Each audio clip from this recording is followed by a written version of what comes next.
So, you've started your journey with Ozempic or Mounjaro, and you've seen some encouraging weight loss and a surge in energy early on. Let's keep that train moving. Dr. Hanz here. Today, I want to share a list of foods that make GLP-1s work even better. Stick around because number 10 is basically a calorie bomb, but I'll tell you exactly why it's absolutely necessary. I see a lot of high-performing patients who start with GLP-1s like Ozempic and Zepbound, lose their appetite, and think, awesome, the less I eat, the better. But your stomach is moving slower now. And because you are taking in a fraction of your usual volume, every single bite has to pull its weight. If you don't feed your body correctly, you'll start feeling awful and might find your progress stalling. So, grab a pen. Let's break down the optimal GLP-1 grocery list, starting with the heavy hitters, the proteins. Number 1, fatty fish. Did you know that omega-3 fats actually trigger your gut to produce more of its own natural GLP-1 hormone? Special cells in your gut, called L cells, respond to omega-3s by naturally amplifying the exact pathway your medication is targeting. Plus, research published in Nutrients shows omega-3s clear up brain fog so you can stay sharp all day.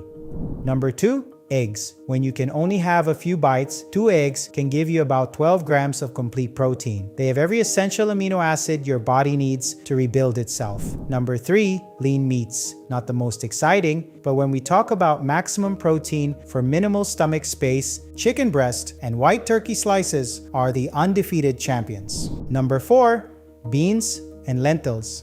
They deliver massive amounts of both protein and soluble fiber. Just keep in mind that most plant-based proteins are incomplete. They must be paired with appropriate amounts of complementary grains to get all of the essential amino acids needed to form a complete protein. Number 5, plain Greek yogurt. Make sure it's not the sugar-loaded flavored ones. The double straining process packs it with protein, and it's full of active probiotics. They're your best defense against constipation and bloating.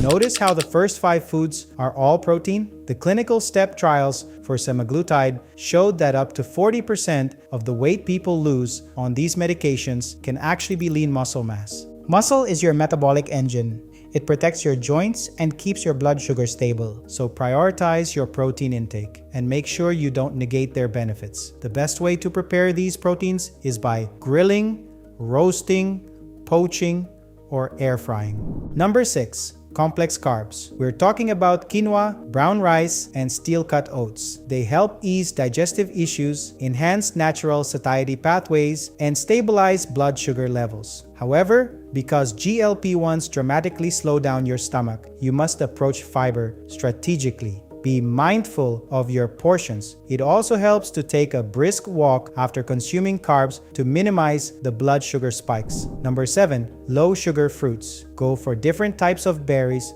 stone fruits like peaches and plums, and yes, even avocado. They are incredibly low in sugar, but packed with fiber and plant compounds that feed your guts good bacteria. Number 8, cooked vegetables. When your digestion is chemically slowed down by Ozempic or Mounjaro, a massive raw salad may sit like a brick in your stomach. Roasting or steaming your broccoli, spinach, and asparagus breaks down those tough fibers so you get all the vitamins without the stomach ache.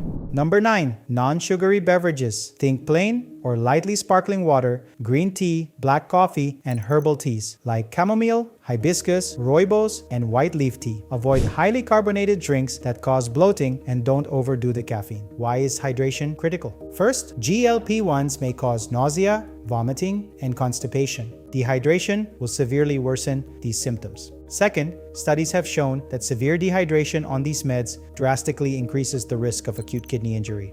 So drink up.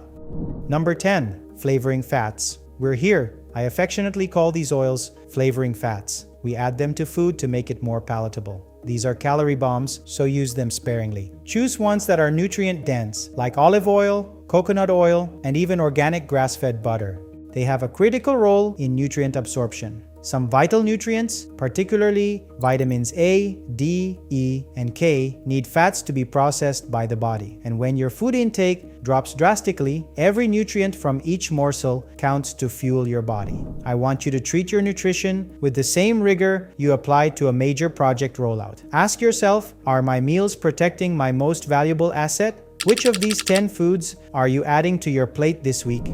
I am currently formalizing a course tailored specifically for busy professionals who want to master their body's energy management. If you're serious about optimizing your peak performance, join this community. I'm Dr. Hanz. Keep investing in yourself. See you in the next one.